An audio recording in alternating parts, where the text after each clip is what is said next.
Hello everyone, welcome to our channel. So आज आम मौलिक अधिकार MCQ सॉल्व करिबा. So first question, भारतीय संविधान रो तृतीय भाग रे केउठारु केउ धारा मध्य मौलिक अधिकार वर्णित अछि. तो आमे जानिछे धारा 12 रु 35 मध्य हम रहउछि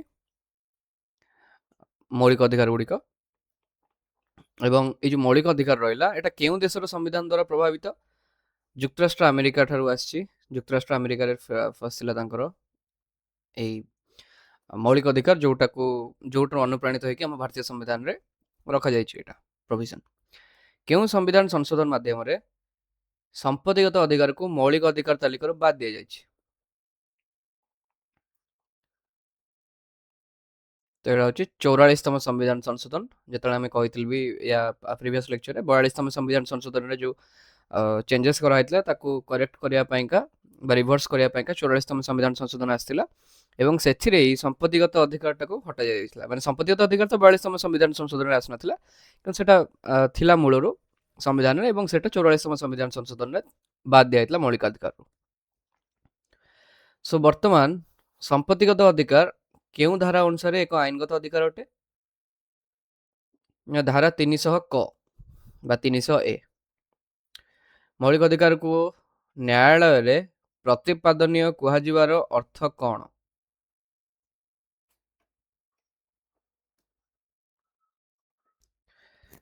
सो मौलिक अधिकार को न्यायालय रे प्रतिपादनीय कुहाजिबार अर्थ कौन ना यह जदि क्षुण्ण होची तुम जदि मौलिक अधिकार क्षुण्ण होची ताल तुमे नागरिक कौन भी नागरिक न्यायालय रे आश्रय नहीं परिबे. आमे जो कहूचे सर्वोच्च न्यायालय को बा उच्च न्यायालय को सेठिक आमे जाई परिबे एवं हमरो धारा 32 जोटा रहउची ता अनुसार सुप्रीम कोर्ट पाखरे पावर रहउची से रेट जारी करि परिबे. केउ ऐतिहासिक मामला रे सुप्रीम कोर्ट प्रथम थर पई मौलिक ढांचा नीति प्रवर्तन करथिले. हम जो कहूचे बेसिक स्ट्रक्चर डॉक्ट्रिन बा संविधान रो मौलिक ढांचा हम जो कहूचे तो सेटा केशवानंद भारती मामला आइतला एवं केशवानंद भारती केस रे ही फर्स्ट टाइम आसला ई टर्म टा कि basic structure doctrine.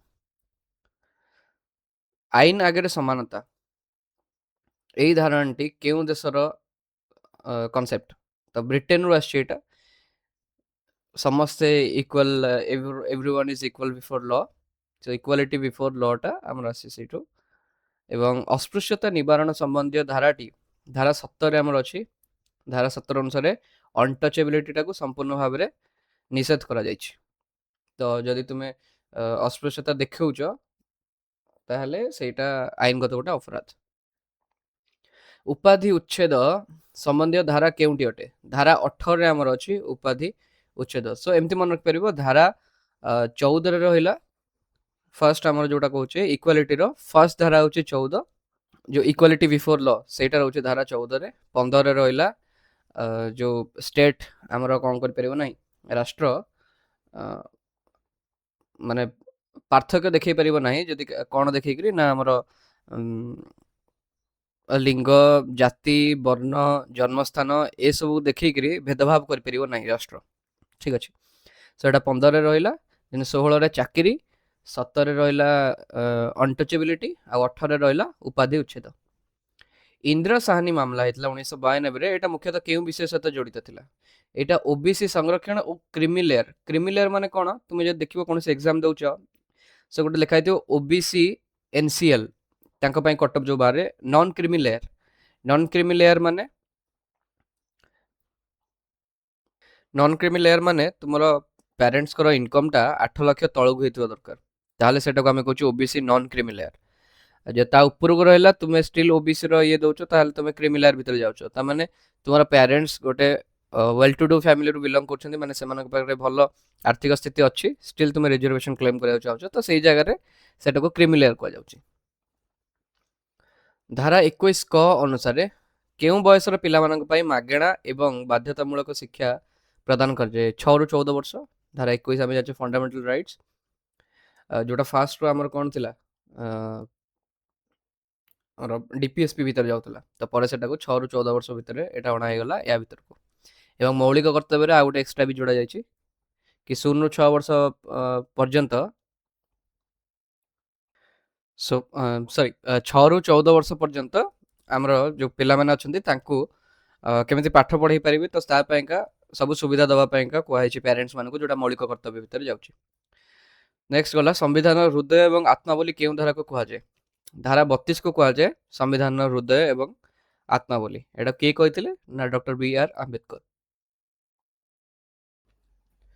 Maneka Gandhi ମାମଲା କେଉଁ ଅଧିକାରର ବ୍ୟାପ୍ତିକୁ ବଢ଼ାଇଥିଲା? ଜୀବନ ଏବଂ ବ୍ୟକ୍ତିଗତ ସ୍ୱାଧୀନତା।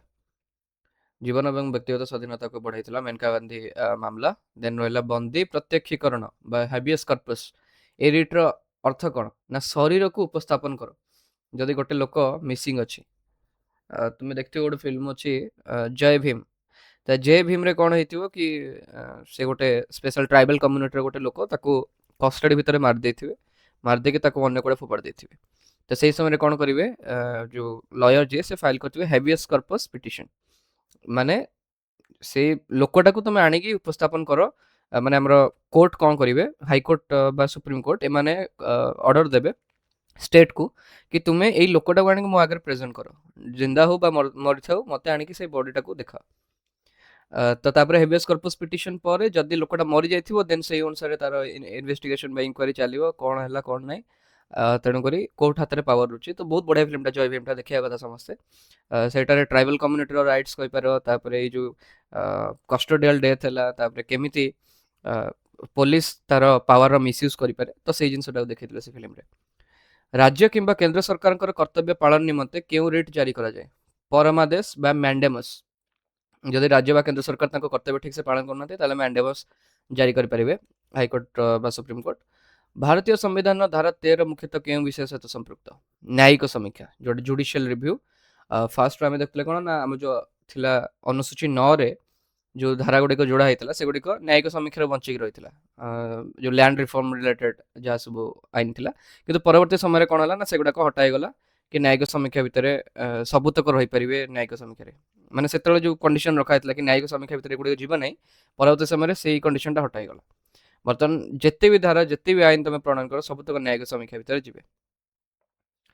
କେଉଁ ଧାରା ଅନୁସାରେ 14 ବର୍ଷରୁ କମ୍ ବୟସର ଶିଶୁଙ୍କୁ ବିପଜ୍ଜନକ କାର୍ଯ୍ୟରେ ନିୟୋଜିତ କରିବା ନିଷେଧ ଅଟେ? ଏଇଟା ହେଉଛି ଧାରା 24,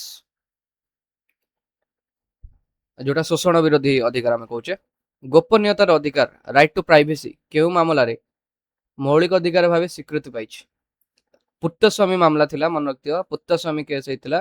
ତ ତା ଦେହରେ ଏଇ ଗୋପନୀୟତାର ଅଧିକାର, ରାଇଟ୍ ଟୁ ପ୍ରାଇଭେସି ଆମର କରାଯାଇଥିଲା। ପୁତ୍ତସ୍ୱାମୀ ବୋଧେ ଥିଲେ ସୁପ୍ରିମକୋର୍ଟର ବା ହାଇକୋର୍ଟର ଜଜ୍ ଥିଲେ, ଯିଏକି ରିଟାୟାର୍ଡ ଥିଲେ। ତ ସେଇଟା କରିଥିଲେ 2017 ମସିହାରେ ଏଇଟା ଫାଇଲ୍ ହେଇଥିଲା କେସ୍ଟା।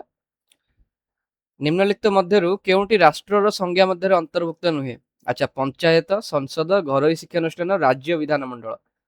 ତମେ ଦେଖିବ ଘରୋଇ ଶିକ୍ଷାନୁଷ୍ଠାନଟା କେବଳ ରାଷ୍ଟ୍ରର ସଂଜ୍ଞା ମଧ୍ୟରେ ଅନ୍ତର୍ଭୁକ୍ତ ନୁହେଁ। ସେଇଥିପାଇଁକା ବୋଧେ ତୁମେ ଦେଖିପାରୁଥିବ ଟିଚର ମାନଙ୍କୁ କମ୍ ସାଲାରୀ ଦେଇକରି ଏମାନେ ରଖିପାରୁଛନ୍ତି। କାହିଁକି ନା ସେମାନେ ଷ୍ଟେଟ୍ର ସଂଜ୍ଞା ଭିତରେ ଯାଉନାହାନ୍ତି। ଯଦି ଷ୍ଟେଟ୍ର ସଂଜ୍ଞା ଭିତରେ ଯାଇଥାନ୍ତେ, ତାହେଲେ ସେମାନେ ଯେତେ କମ୍ ସାଲାରୀ ଦେଇକି ଟିଚର ମାନଙ୍କୁ ରଖୁଛନ୍ତି, ତ ସେଇଟା ଶୋଷଣ ଅନ୍ତର୍ଭୁକ୍ତ ଆମେ କହିପାରିବା। ମିନିମମ୍ ଲେବର ଯେଉଁ ୱେଜ୍ ରହୁଛି, ମିନିମମ୍ ୱେଜ୍, ସେଇଟା ସେମାନେ ଦେଉନାହାନ୍ତି। ସମ୍ବିଧାନର ଧାରା 22 କେଉଁ ସୁରକ୍ଷା ପ୍ରଦାନ କରେ? ଗିରଫଦାରୀ ବିରୋଧରେ, ମାନେ ଆରେଷ୍ଟ ବିରୁଦ୍ଧରେ ଏଇଟା ଆମକୁ ଦଉଛି ରାଇଟ୍ସ କି କ'ଣ କ'ଣ ଗୋଟେ ସାଧାରଣ ନାଗରିକର ଅଧିକାର ରହିଛି, ଯେ ତାକୁ ଧାରା 22 ଆମର ପୋଲିସ ଆରେଷ୍ଟ କରିବାକୁ ଯାଉଛନ୍ତି। କେଉଁ ଅଧିକାର ନିରଙ୍କୁଶ ନୁହେଁ ଏବଂ ଜରୁରୀକାଳୀନ ପରିସ୍ଥିତିରେ ସଂକୁଚିତ ହୋଇପାରେ? ମୌଳିକ ଅଧିକାର, ଏଇଟା ନିରଙ୍କୁଶ ନୁହେଁ, ଆମକୁ ମିଳିଛି ସତ, କିନ୍ତୁ ଯଦି ଜରୁରୀକାଳୀନ ପରିସ୍ଥିତି ଚାଲିଛି, ତାହେଲେ ସେଇ ସମୟରେ ସଂକୁଚିତ ହେଇପାରିବ। କେବଳ ଦିଟା ରାଇଟ୍ ରହିଛି, ଦିଟା ଅଧିକାର ରହିଛି, ଯୋଉଗୁଡାକ ଜରୁରୀକାଳୀନ ପରିସ୍ଥିତିରେ ମଧ୍ୟ ସଂକୁଚିତ ହୋଇପାରିବ ନାହିଁ। ସେଟା ଆପଣ କମେଣ୍ଟ ବକ୍ସରେ ଜଣାନ୍ତୁ କ'ଣ ସେ ଦିଟା ଅଧିକାର। ଅଧିକାର ପୃଚ୍ଛା ବା କୋ ୱାରାଣ୍ଟୋ ରିଟ୍ କେତେବେଳେ ଜାରି କରାଯାଏ? କୌଣସି ବ୍ୟକ୍ତି ଯଦି ବେଆଇନ ଭାବେ ସରକାରୀ ପଦବୀରେ ଥାଏ, ତାହେଲେ ସେତେବେଳେ ଆମର କୋ ୱାରାଣ୍ଟୋ ଜାରି କରାଯାଏ। ମାନେ କେଉଁ ଅଧିକାରରେ ତୁମେ ବସିଛ ସେଇ ସରକାରୀ ପଦବୀରେ। ଧାରା 25 କେଉଁ ଅଧିକାର ପ୍ରଦାନ କରେ? ଧାରା 25 ଆମର ଧର୍ମ ଗ୍ରହଣ ଏବଂ ଆଚରଣ କରିବାର ଅଧିକାର, right to profession practice religion. ଧାରା 226 ଅନୁସାରେ ରିଟ୍ ଜାରି କରିବାର କ୍ଷମତା କାହା ପାଖରେ ଅଛି? କେବଳ ହାଇକୋର୍ଟ ପାଖରେ ଅଛି। ସୁପ୍ରିମକୋର୍ଟ ପାଖରେ ଧାରା 32 ଅନୁସାରେ ରହିଛି। ସମ୍ବିଧାନର ଧାରା 29 କେଉଁମାନଙ୍କ ପାଇଁ ସୁରକ୍ଷା ପ୍ରଦାନ କରେ? ସଂଖ୍ୟାଲଘୁ ଗୋଷ୍ଠୀଙ୍କୁ। ଧାରା 29ଟା। ଭାରତୀୟ ସମ୍ବିଧାନର କେଉଁ ଧାରାରେ ମୌଳିକ ଅଧିକାରକୁ କାର୍ଯ୍ୟକାରୀ କରିବା ପାଇଁ ସଂସଦକୁ ଆଇନ ପ୍ରଣୟନ କରିବାର କ୍ଷମତା ଦିଆଯାଇଛି? ଧାରା 35ରେ ସଂସଦ ପାଖରେ ପାୱାର ଅଛି, ଆଇନ ପ୍ରଣୟନ କରିପାରିବ କୌଣସି ମୌଳିକ ଅଧିକାରକୁ କାର୍ଯ୍ୟକାରୀ କରିବା ପାଇଁ। ମିନର୍ଭା ମିଲ୍ ମାମଲା এটা କେଉଁ ବିଷୟରେ ଗୁରୁତ୍ୱପୂର୍ଣ୍ଣ? ନା ଏଇ ନ୍ୟାୟିକ ସମୀକ୍ଷା ଏବଂ ମୌଳିକ ଅଧିକାର just a second. ଆକ୍ଚୁଆଲି ଅପସନରେ ଟିକେ ଭୁଲ ଭାଲ ରହିଯାଇଛି। ଏଇଟା ଆକ୍ଚୁଆଲି ନ୍ୟାୟିକ ସମୀକ୍ଷା ଏବଂ ମୌଳିକ ଅଧିକାର ନୁହଁ, ଏଇଟା ହଉଛି ରାଷ୍ଟ୍ରନୀତି ନିୟାମକ ନିର୍ଦ୍ଦେଶାବଳୀ ଏବଂ ମୌଳିକ ଅଧିକାର ମଧ୍ୟରେ ସନ୍ତୁଳନ। ତ ଏଇଟା ଟିକେ କରେକ୍ଟ କରିଦେବେ, ଠିକ ଅଛି। ଡିପିଏସପି ଏବଂ ଫଣ୍ଡାମେଣ୍ଟାଲ ରାଇଟ ମଧ୍ୟରେ ଏଟା ସନ୍ତୁଳନ ରଖିବା ପାଇଁ ହେଇଥିଲା। ଅବଶ୍ୟ ଜୁଡିସିଆଲ ରିଭ୍ୟୁର ବି ତା ଭିତରେ ଆସିଥିଲା, କଥା ଆସିଥିଲା କି ଜୁଡିସିଆଲ ରିଭ୍ୟୁଟାକୁ ବି ସେଠି ଷ୍ଟ୍ରେଙ୍ଗଦେନ କରିଥିଲେ ସୁପ୍ରିମକୋର୍ଟ, କିନ୍ତୁ ଏଇଟା ନ୍ୟାୟିକ ସମୀକ୍ଷା ଏବଂ ମୌଳିକ ଅଧିକାର ଭିତରେ ସନ୍ତୁଳନ ନୁହଁ। ଏଟା ଅପସନ ଟିକେ ରଙ୍ଗ ଅଛି, ଦୟାକରି ସେଟା କରେକ୍ଟ କରିଦେବେ। এটা ରାଷ୍ଟ୍ରନୀତି ନିୟାମକ ନିର୍ଦ୍ଦେଶାବଳୀ ବା ଡିପିଏସପି ଏବଂ ମୌଳିକ ଅଧିକାର ମଧ୍ୟରେ। ସାମରିକ ଆଇନ ଲାଗୁ ହେଲେ କେଉଁ ଧାରା ଅନୁସାରେ ମୌଳିକ ଅଧିକାର ଉପରେ କଟକଣା ଲାଗୁ ଯାଇପାରେ? ଧାରା 34, ଯେତେବେଳେ ମାର୍ଶାଲ ଲ ଲାଗେ, ଆମର ତ ଏପର୍ଯ୍ୟନ୍ତ ଲାଗିନି, ଧାରା 34 ଲାଗିପାରିବ। ସଶସ୍ତ୍ର ବାହିନୀ ଏବଂ ପୋଲିସର ମୌଳିକ ଅଧିକାର ଉପରେ କଟକଣା ଲଗାଇବାର କ୍ଷମତା ସମ୍ବିଧାନର କେଉଁ ଧାରାରେ ଅଛି? ଧାରା 33। ତୁମେ ଦେଖିବ ଆମର ଧାରା 12 ରୁ 35 ମଧ୍ୟରେ ଅଛି, ତ 32 ଯାଏଁ ତୁମେ ଦେଖିବ ମେନଲି ଆମର ରହିଲା ଯୋଉଗୁଡାକ ନର୍ମାଲ ଆମ ସମସ୍ତ ମେଗା ମୌଳିକ ଅଧିକାର ଭିତରେ ରହିଲା। ତ 33, 34, 35 ତା ସେଇ ଆଡିକି ଯେତେବେଳେ ଯାଉଛି, ସେ ସଶସ୍ତ୍ର ବାହିନୀ ହେଲା, ମାର୍ଶାଲ ଲ ହେଲା, ଆଉ 35ଟା ହଉଛି ସଂସଦ ଉପରେ ଆଇନ ପ୍ରଣୟନ କରିବାର ଅଧିକାର। ତେଣୁକରି ତୁମେ ମେନଲି 32 ଯାଏଁ ହିଁ ସମସ୍ତେ ମନେ ରଖନ୍ତି। ଉତ୍ପ୍ରେକ୍ଷଣ ବା ସର୍ଟିଓରାରି ରିଟ୍ କେଉଁ ପରିସ୍ଥିତିରେ ଜାରି କରାଯାଏ? এটা ଯେତେବେଳେ ନିମ୍ନ ଅଦାଲତର କୌଣସି ମାମଲା ଉପର ଅଦାଲତକୁ ସ୍ଥାନାନ୍ତର କରିବା ପାଇଁ ଥାଏ, ତ ସେ ସମୟରେ ଏଇଟା ଉତ୍ପ୍ରେକ୍ଷଣ ବା ସର୍ଟିଓରାରି ରିଟ୍ ଜାରି କରାଯାଇଥାଏ। କେଉଁ ଅଧିକାରଟି ମୂଳତଃ ମୌଳିକ ଅଧିକାର ଥିଲା କିନ୍ତୁ ବର୍ତ୍ତମାନ ଏହା ସାଧାରଣ ଆଇନଗତ ଅଧିକାର? ତ ସମ୍ପତ୍ତିଗତ ଅଧିକାରଟା ଆଗରୁ କଣ ଥିଲା?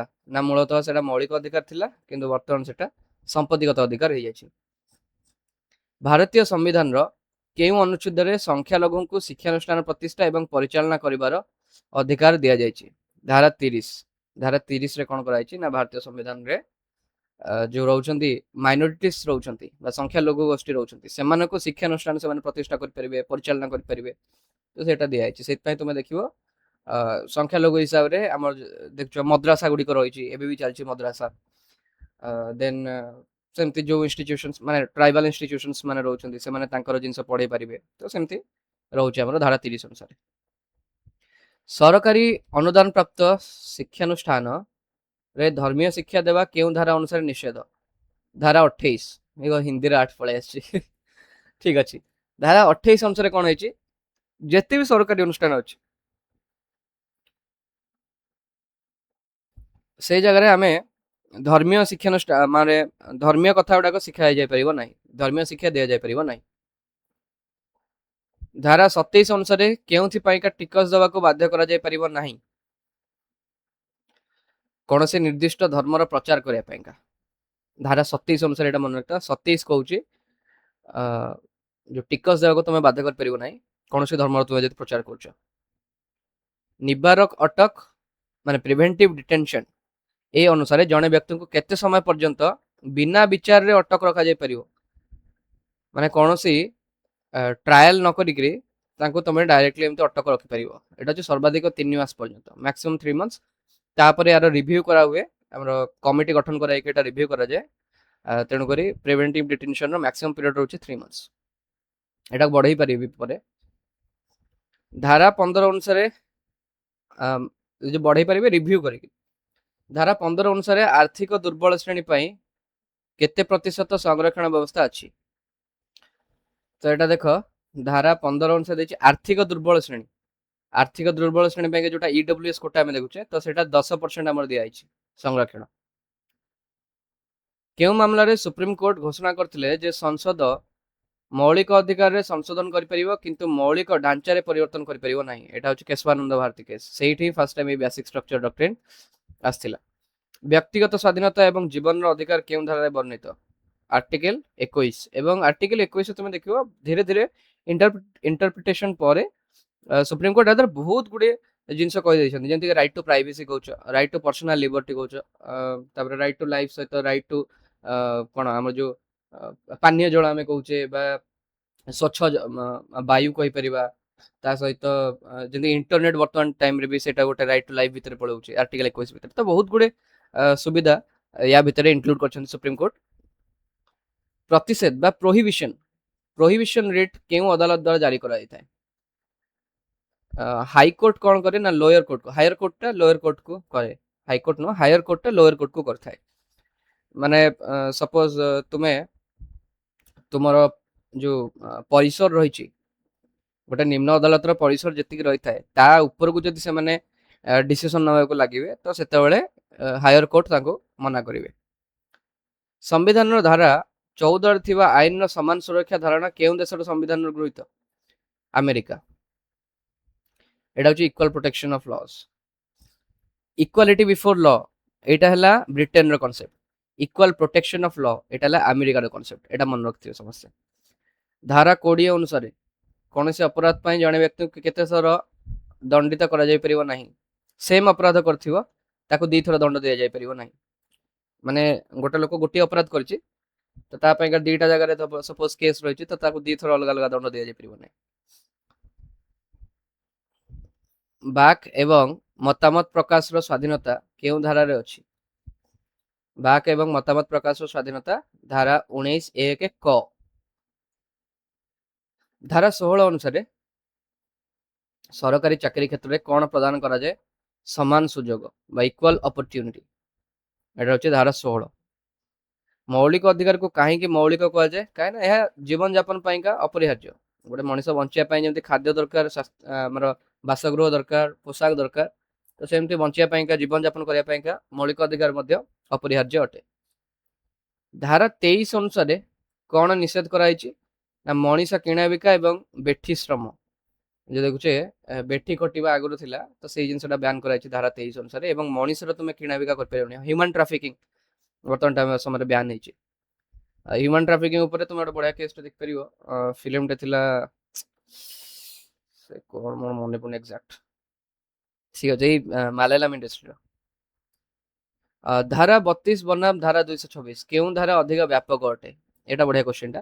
ଧାରା 32 ସୁପ୍ରିମକୋର୍ଟର, ଧାରା 226 ହାଇକୋର୍ଟର, କିନ୍ତୁ ମନେ ରଖ ଧାରା 226 ଅଧିକ ବ୍ୟାପକ। କାହିଁକି ନା ସୁପ୍ରିମକୋର୍ଟ କେବଳ ଫଣ୍ଡାମେଣ୍ଟାଲ ରାଇଟ୍ ପାଇଁକା, ମାନେ ଯୋଉ ଆମର ରହୁଛି ମୌଳିକ ଅଧିକାର ତା ପାଇଁକା ରେଟ୍ ଜାରି କରିପାରୁଛନ୍ତି, କିନ୍ତୁ ହାଇକୋର୍ଟ ପାଖରେ ପାୱାର ରହୁଛି, ତାର ପରିସର ବହୁତ ଅଧିକ, ସେ ଅନ୍ୟ ମାନେ ଆଇନ ପାଇଁକା ବି ସେ ଜାରି କରିପାରିବେ ରିଟ୍। ଧାରା 15(3) ଅନୁସାରେ କାହା ପାଇଁ ସ୍ୱତନ୍ତ୍ର ବ୍ୟବସ୍ଥା କରାଯାଇଛି? ମହିଳା ଏବଂ ଶିଶୁଙ୍କ ପାଇଁକା। ସେଥିପାଇଁ ଦେଖିବା ମହିଳା ଏବଂ ଶିଶୁଙ୍କୁ ଆମେ ଯୋଉ ମିଳୁଛି ଏକ୍ସଟ୍ରା କେୟାର ମିଳୁଛି ବା ରିଜର୍ଭେସନ୍ସ ମିଳୁଛି, ତ ସେଥିପାଇଁ ଧାରା 15(3) ଅନୁସାରେ ସେଟା ମିଳିଛି।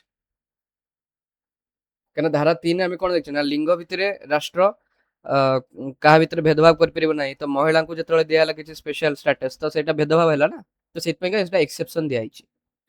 ଶଙ୍କରୀ ପ୍ରସାଦ ମାମଲାରେ ସୁପ୍ରିମକୋର୍ଟ କ'ଣ କହିଥିଲେ? 1951ରେ ଶଙ୍କରୀ ପ୍ରସାଦ ମାମଲା ହେଇଥିଲା, ସେଇଠି କହିଥିଲେ କି ସଂସଦ ମୌଳିକ ଅଧିକାରକୁ ସଂଶୋଧନ କରିପାରିବ, ଆଉ ଏଇଠୁ ଷ୍ଟାର୍ଟ ହେଇଥିଲା ସୁପ୍ରିମକୋର୍ଟ ଏବଂ ସଂସଦ ଭିତରେ ଗୋଟେ ବ୍ୟାଟଲ ଷ୍ଟାର୍ଟ ହେଇଥିଲା। ସଂସଦ ଭାବିଲା କି ଆମେ ତ ସୁପର ପାୱାରଫୁଲ, କିନ୍ତୁ ସୁପ୍ରିମକୋର୍ଟ ସେତେବେଳେ ବି କହିଥିଲା 1951 ଶଙ୍କରୀ ପ୍ରସାଦ ମାମଲାରେ କି ସଂସଦ ମୌଳିକ ଅଧିକାରକୁ ବି ସଂଶୋଧନ କରିପାରିବ। ତାପରେ ଧୀରେ ଧୀରେ ଧୀରେ ଧୀରେ ପୁରା ଟପ୍ ଲେବୁଲ ଯେତେବେଳେ ପହଞ୍ଚିଲା କଳିଟା, ସେଟା ଆମର ଯୋଉ କେଶବାନନ୍ଦ ଭାରତୀ ମାମଲାରେ ସୁପ୍ରିମକୋର୍ଟ ଫାଇନାଲ डिसीजन देले कि बेसिक स्ट्रक्चर डॉक्ट्रिन गोटे रहिबो, जहा द्वारा संसद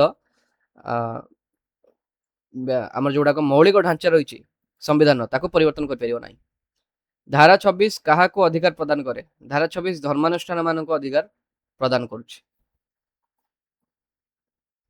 तापर रहला संविधान रो केउ भाग रे मौलिक अधिकार रहिछि? भाग 3 हम समस्त जानले, भाग 3 रे अछि मौलिक अधिकार।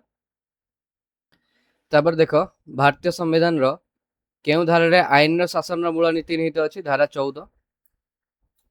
देन जाति धर्म वर्ण लिंग सेटा कहले धारा 15।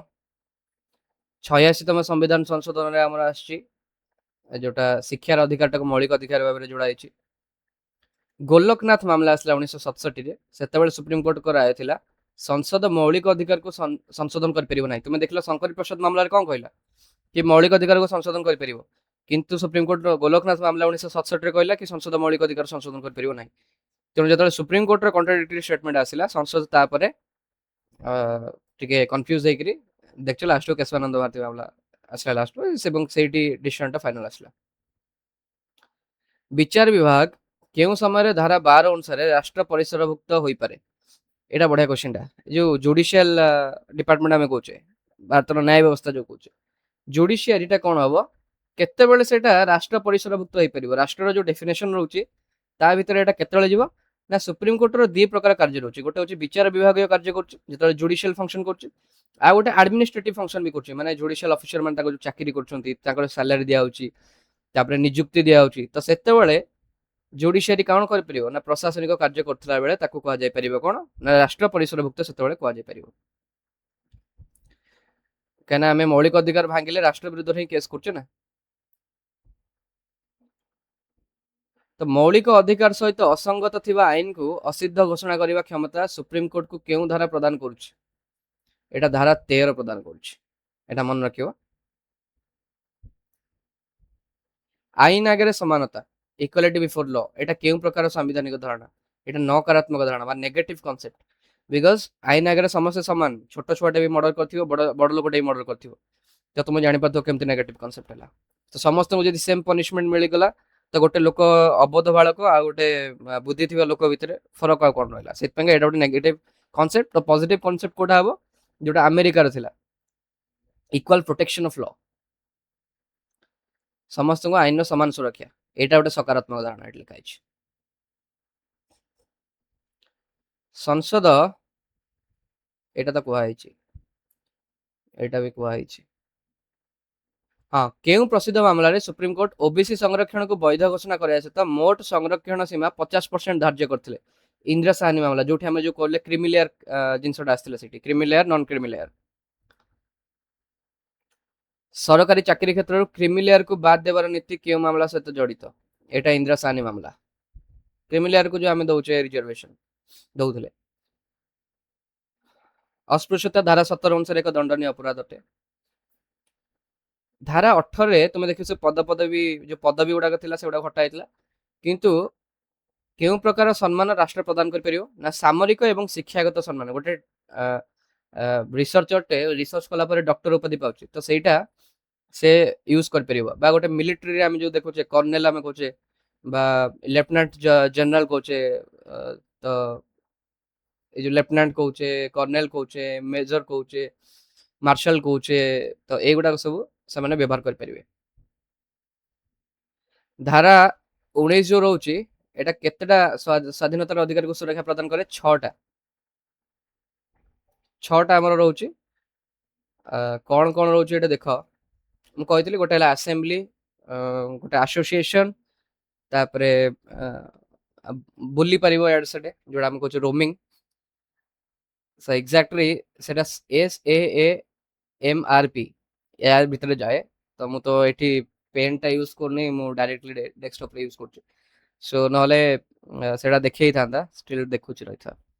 सो एट तुमे देख पारथुव आर्टिकल 19A के ए रे कोन रहउची ना freedom of speech and expression S for speech तापरे ए फॉर असेंबली तापरे सी रे रहला A for association S double A गला एम माने डी फॉर रहला कोन ना move freely then R E रे रहला रिसाइड आउ पी माने प्रैक्टिस एनी प्रोफेशन माने जो 6टा रहला तुमे कोनसी प्रोफेशन प्रैक्टिस कर परियो किंतु तादर भी रेस्ट्रिक्शंस रहिछि तुमे रिसाइड कर परियो देशर कोनसी भी जगह रे बा सेटल कर परियो मूव कर परियो फ्रीली सबुटर रेस्ट्रिक्शंस तादर रहिछि रीजनेबल रेस्ट्रिक्शंस रहिछि।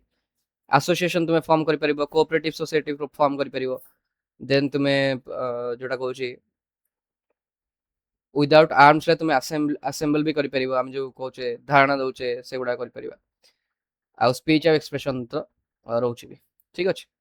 सो नेक्स्ट सो से गुडा गड दिछि शांतिपूर्ण बिना अस्त्र शस्त्र रे समावेश होवार स्वाधीनता एटा ख रे जाउछि ए फॉर असेंबली सो 19 के ख रे गला कोनोसी व्यक्ति को गोटे अपराध पई एकाधिक थोड़ा दंडित କରାଯାଇ ପାରିବ ନାହିଁ। ଏଇଟା କୁହାଯାଏ नो ଡବଲ ଜିଓ ବଡି। ଏଇ କଣ୍ଡିସନଟା କୁହାଯାଏ। ନିଜ ବିରୋଧରେ ତୁମେ ସାକ୍ଷୀ ଦେଇପାରିବ ନାହିଁ ବା ସାକ୍ଷୀ ଦେବାକୁ କୌଣସି ବ୍ୟକ୍ତିଙ୍କୁ ବାଧ୍ୟ କରାଯାଇପାରିବ ନାହିଁ। ଏଇଟା ଧାରା 20(3) ରେ ଯାଉଛି, ଆର୍ଟିକଲ 23 ରେ। ଆଇନ ଅନୁମୋଦିତ ପନ୍ଥା ବ୍ୟତୀତ କୌଣସି ବ୍ୟକ୍ତିଙ୍କୁ ଜୀବନ ବା ବ୍ୟକ୍ତିଗତ ସ୍ୱାଧୀନତାରୁ ବଞ୍ଚିତ କରାଯାଇପାରିବ ନାହିଁ। ଏଇଟା ବି ଧାରା 21 ଭିତରେ ଯାଉଛି। ଏହାର ଅର୍ଥ କ'ଣ? ଆମେ ଯୋଉ କହୁଛେ ପୋଲିସ ଏନକାଉଣ୍ଟର କରିଦଉଛି, ତ ଏଇଟା ଇଲିଗାଲ ରହୁଛି। କାହିଁକି ନା ଆଇନ ଅନୁମୋଦିତ ପନ୍ଥା ଦ୍ୱାରା ଏନକାଉଣ୍ଟର ହଉନି, ସେଟା ଆଇନ ଭିତରେ ଯାଉନି, ତେଣୁ ବେଆଇନ ଭାବରେ ହଉଛି। ତେଣୁକରି ସେଇଟା ଆର୍ଟିକଲ 21 ର ଭାয়োଲେସନ। ତ ଆଉ ସବୁ ଯାହା କ୍ୱେଶ୍ଚିନ୍ସ ରହିଲା, ଆଚ୍ଛା ଏଇଠି ଗୋଟେ ରହିଲା, ଗିରଫ ହୋଇଥିବା ଜଣେ ବ୍ୟକ୍ତିଙ୍କୁ କେତେ ସମୟ ମଧ୍ୟରେ ନିକଟସ୍ଥ ମାଜିଷ୍ଟ୍ରେଟଙ୍କ ସମ୍ମୁଖରେ ହାଜର କରିବା ବାଧ୍ୟତାମୂଳକ? 24 ଘଣ୍ଟା।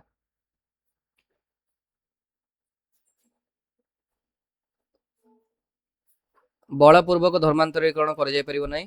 ଏଇଟା ଧାରା 25 ଅନୁସାରେ ଯୋଉ ମିଳିଛି ଧର୍ମଗତ ସ୍ୱାଧୀନତା, ତାର ଅନ୍ତର୍ଭୁକ୍ତ ନୁହେଁ। ଏଇଟା ବଳପୂର୍ବକ ତମେ କାହାକୁ ଧର୍ମାନ୍ତରୀକରଣ କରିପାରିବ ନାହିଁ। ସଂଖ୍ୟାଲଘୁ ସମ୍ପ୍ରଦାୟ ନିଜର ଭାଷା, ଲିପି ଓ ସଂସ୍କୃତିର ସୁରକ୍ଷା ଧାରା 29 ଅନୁସାରେ ସେମାନେ କରିପାରିବେ। ତ ଏମିତି ସବୁ ଥିଲା କ୍ୱେଶ୍ଚିନ୍ ଗୁଡାକ। ଆଉ ଯେତକ ସବୁ ଅଛି ଆମେ ପ୍ରାୟ ଡିସ୍କସ୍ କରିଦେଇଛେ। ଭାରତୀୟ ସମ୍ବିଧାନର ତୃତୀୟ ଭାଗକୁ ମ୍ୟାଗ୍ନା କାର୍ଟା ବୋଲିକା ମଧ୍ୟ କୁହାଯାଏ ଭାରତରେ। ତ ସମ୍ବିଧାନରେ କେଉଁ ଧାରା ଅନୁସାରେ ରାଷ୍ଟ୍ରପତି ଏବଂ ରାଜ୍ୟପାଳଙ୍କୁ ଆଇନ ଆଗରେ ସମାନତା କ୍ଷେତ୍ରରେ ବ୍ୟତିକ୍ରମ ବା ସୁରକ୍ଷା ମିଳିଛି? ଏଇଟା ହଉଛି ଆର୍ଟିକଲ 361।